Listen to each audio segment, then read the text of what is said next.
Hello, my dear students. Good morning. Welcome to my science class by YouTube channel.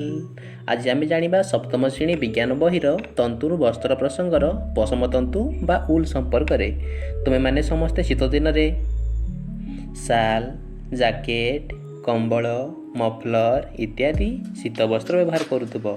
तुम्हें जान कि यह केउ तंतुर तैयारी होता है? हाँ, यह पशम तंतुर तैयारी होता है। आउ जानिछ कि यह केउ सब प्राणी पाखर मिलता है? जदि ना तेबे शुण।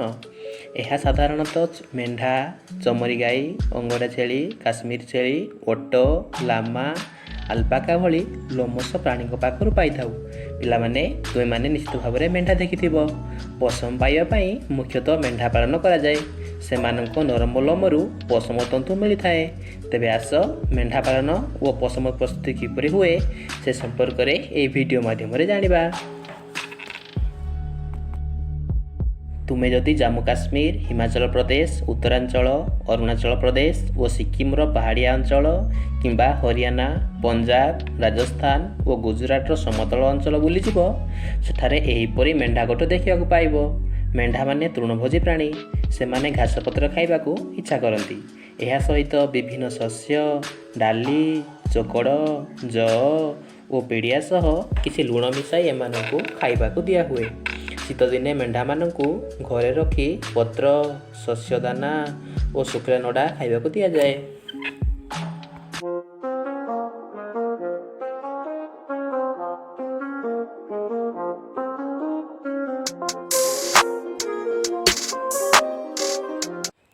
तुमे माने मेंढा पालन विषय जानिल। एबे आस जानिबा मेंढा लोमरू किपरि पशम प्रस्तुत हुए। मेंढार लोम विभिन्न सोपान उपलब्ध करा जाई पशम उत्पादन हुए और सेथिरु शीत पोशाक और चदर बुणा जाए। पशम प्रस्तुतिर प्रथम सोपान हैला लोम काटिबा। प्रथमे मेंढार वर्धित लोम को मूलरू काटी दिया जाए। एही काम ग्रीष्म ऋतु रे करा जाई थाए। सेथि जोगु देहरे लोम न थाई मध्य मेंढा को विशेष असुविधा हुए नाही। टिके चिंता कर तो जदि एही कार्य शीत ऋतु रे करा जाए तबे मेंढार कौन असुविधा हेबो? निश्चित भाव में यह मेंढार प्राणघातक होई पारे। तेणु एही कार्य ग्रीष्म ऋतु रे करा जाए। आमे जेपरि आम केश बढ़िले सेलून जाई काटी थाऊ, मेंढा मानकर मध्य लोम बढ़िले कटा जाए। एहा द्वारा मेंढा को कौनसी कष्ट बा क्षति हुए नाही। देख पिला माने मेंढार लोम को किपरि स्ट्रीमर सहायरे सुंदर भाव में कटा जाउची। आमे एबे सुंदर भाव में एई लोम काटिमा दृश्य को एई वीडियो माध्यम रे देखि परिबा।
लोम काटी सारिबा परे ए लोम गुड़ी को सुंदर भाव में पैकिंग करी कारखाना को पठा जाई थाए।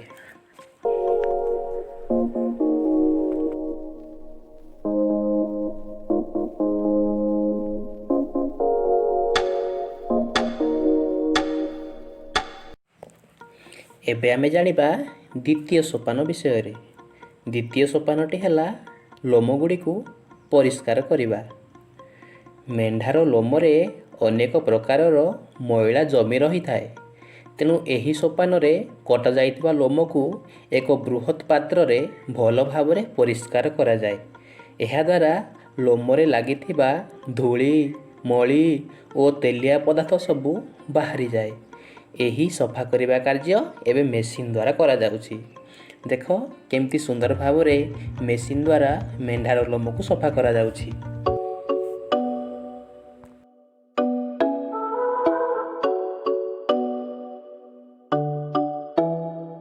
ତୃତୀୟ ସୋପାନଟି ହେଲା ଲୋମଗୁଡ଼ିକର ଶ୍ରେଣୀ ବିଭାଗୀକରଣ।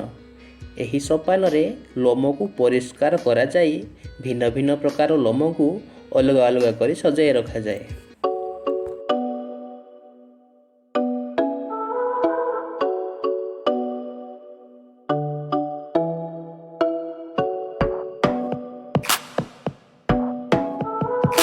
ଚତୁର୍ଥ ସୋପାନଟି ହେଲା ଛୋଟ ଲୋମକୁ ଅଲଗା କରିବା। ଏହି ସୋପାନରେ ଲୋମରୁ ଅତି ଛୋଟ ଲୋମଗୁଡ଼ିକୁ ଅଲଗା କରାଯାଏ। ତୁମେ ପିନ୍ଧୁଥିବା ସ୍ୱେଟରରେ ବେଳେବେଳେ ଏହିପରି ଅତି ଛୋଟ ଲୋମ ଥିବାର ଲକ୍ଷ୍ୟ କରିଥିବ। ଛୋଟ ଲୋମଗୁଡ଼ିକୁ ବାଦ ଦେବା ପରେ ତନ୍ତୁକୁ ପୁଣି ଥରେ ସଜାଇ ଶୁଖାଯାଏ। ବର୍ତ୍ତମାନ ପଶମ ତନ୍ତୁ ପ୍ରସ୍ତୁତ ହୋଇଗଲା। ବର୍ତ୍ତମାନ ଦେଖ ତନ୍ତୁ ଗୁଡ଼ିକ କେତେ ସୁନ୍ଦର ଓ ସଫା ଦେଖାଯାଉଛି।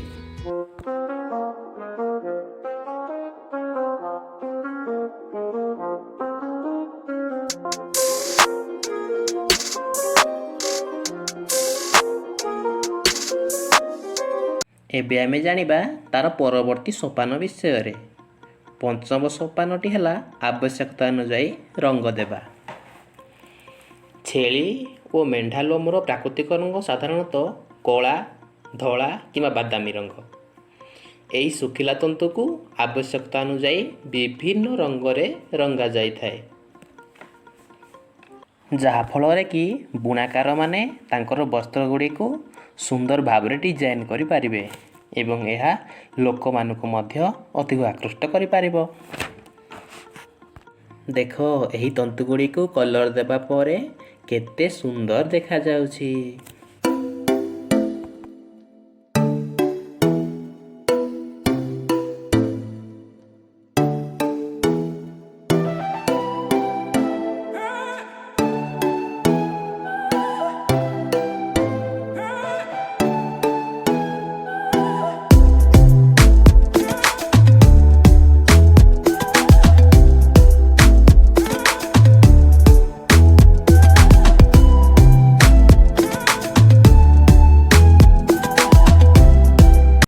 ଏବେ ଆମେ ଜାଣିବା ଅନ୍ତିମ ସୋପାନ ସମ୍ପର୍କରେ।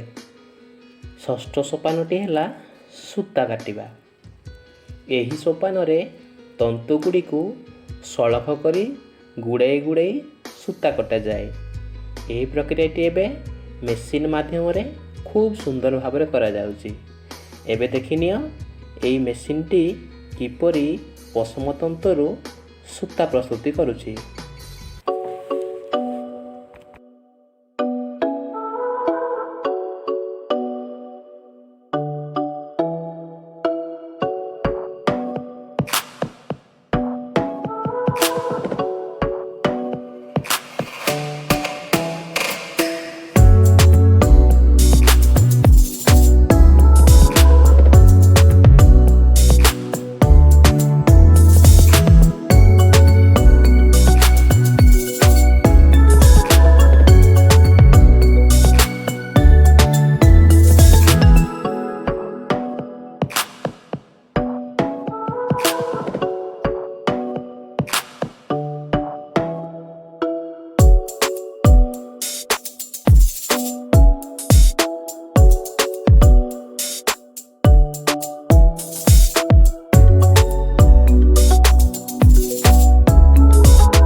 ଦେଖ କେତେ ସୁନ୍ଦର ଭାବରେ ମେସିନ୍ ସାହାଯ୍ୟରେ ପଶମ ତନ୍ତୁରୁ ସୂତା ପ୍ରସ୍ତୁତ ହେଉଛି।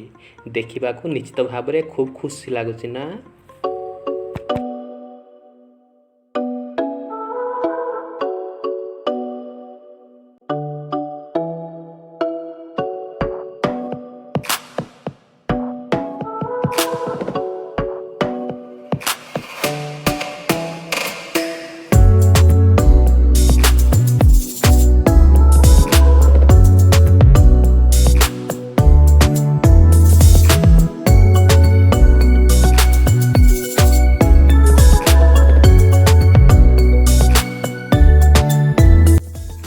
ଏକ ଜାଣିବା କଥା ହେଲା ପଶମ ଉତ୍ପାଦନ ପାଇଁ ଅଧିକ ସଂଖ୍ୟକ ମେଣ୍ଢା ପାଳନ କ୍ଷେତ୍ରରେ ଚୀନ ହେଉଛି ପ୍ରଥମ, ଅଷ୍ଟ୍ରେଲିଆ ହେଉଛି ଦ୍ୱିତୀୟ ଏବଂ ତୃତୀୟ ସ୍ଥାନରେ ଭାରତ ରହିଅଛି। ତେବେ ନ୍ୟୁଜିଲାଣ୍ଡର ମେଣ୍ଢା ଲୋମରୁ ସବୁଠାରୁ ଉନ୍ନତମାନର ପଶମ ମିଳିଥାଏ। ଜାଣିଛ ପିଲାମାନେ, ପଶମ ଶିଳ୍ପରେ କାର୍ଯ୍ୟ କରି ଆମ ଦେଶର ବହୁ ଲୋକ ଜୀବିକା ନିର୍ବାହ କରନ୍ତି। ଏହି ତନ୍ତୁରୁ ପଶମ ପ୍ରସ୍ତୁତି ସମୟରେ ତନ୍ତୁକୁ ପରିଷ୍କାର କରିବା, ପୃଥକ୍ କରି ସଜାଇବା ଏବଂ ଅତି ଛୋଟ ଲୋମକୁ ଅଲଗା କରି ଶୁଖାଇବା ସମୟରେ ଏଥିରେ କାର୍ଯ୍ୟରତ କର୍ମଚାରୀ ଆନ୍ଥ୍ରାକ୍ସ ରୋଗ ଦ୍ୱାରା ଆକ୍ରାନ୍ତ ହେବାର ବହୁ ସମ୍ଭାବନା ଥାଏ। ଏହା ଏକ ରକ୍ତଜନିତ ରୋଗ।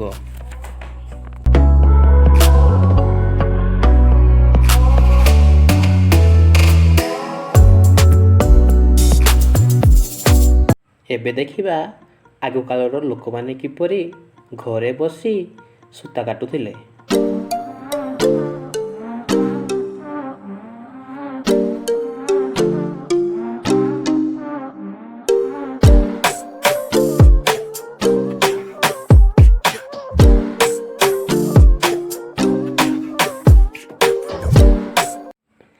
ତୁମ ଘରେ ବି ଦେଖିଥିବ ତୁମ ମା ମାନେ ଉଲ୍ ସୂତାରୁ କିପରି ଅନେକ ସୁନ୍ଦର ସୁନ୍ଦର ଶୀତବସ୍ତ୍ର ଓ ଗୃହ ସାଜସଜ୍ଜା ପାଇଁ ଉପକରଣ ପ୍ରସ୍ତୁତ କରିଛନ୍ତି।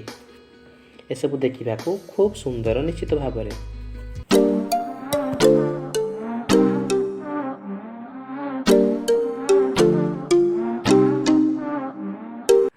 ଏବେ ଦେଖ ସୂତା କାଟିବା ପରେ ମେସିନ୍ ସାହାଯ୍ୟରେ କିପରି ଶାଲ୍, କମ୍ବଳ ଇତ୍ୟାଦି ତିଆରି ହେଉଛି, ଯାହାକି ଆମକୁ ଶୀତରୁ ରକ୍ଷା କରିଥାଏ।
ଆଶା କରୁଛି ଏ ଭିଡ଼ିଓଟି ତୁମମାନଙ୍କୁ ପଶମ ତନ୍ତୁ ବିଷୟରେ ଜାଣିବା ପାଇଁ ସାହାଯ୍ୟ କରିଥିବ।